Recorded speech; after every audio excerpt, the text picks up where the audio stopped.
Hello everyone, ঈদের কিন্তু 10-15 দিন হয়ে গেছে আর এখনও কিন্তু ঈদের ব্লগ আপলোড দিইনি।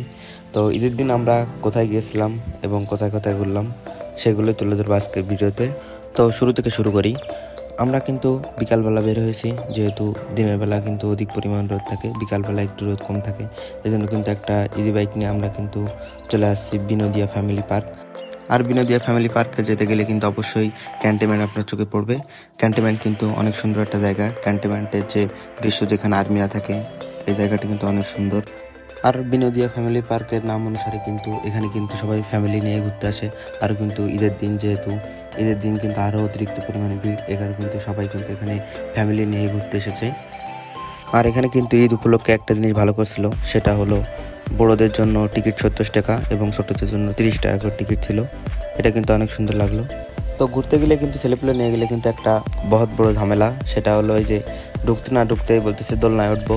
এই জন্য কিন্তু নাগরদোলনা ওঠার জন্য কিন্তু আমরা টিকিট কাটলাম। তো অন্য পার্কের থেকে দেখলাম যে এই নাগরদোলনাটা কিন্তু একটু বেশি স্পিডে ঘুরছিল আর অনেক সময় কিন্তু ঘোরালো। এই নাগরদোলনার টিকিটের মূল্য ছিল কিন্তু 30 টাকা করে জন প্রতি। তো আমরা কিন্তু এখানে উঠলাম, উঠে ঘোরাঘুরি করলাম।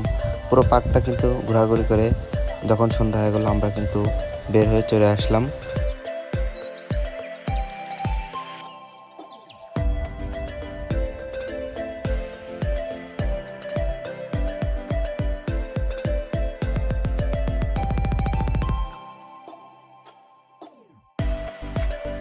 তো আমরা এখান থেকে কিন্তু বের হয়ে বাইরে দেখলাম কুলফি আলা মামা দাঁড়ায় রয়েছে।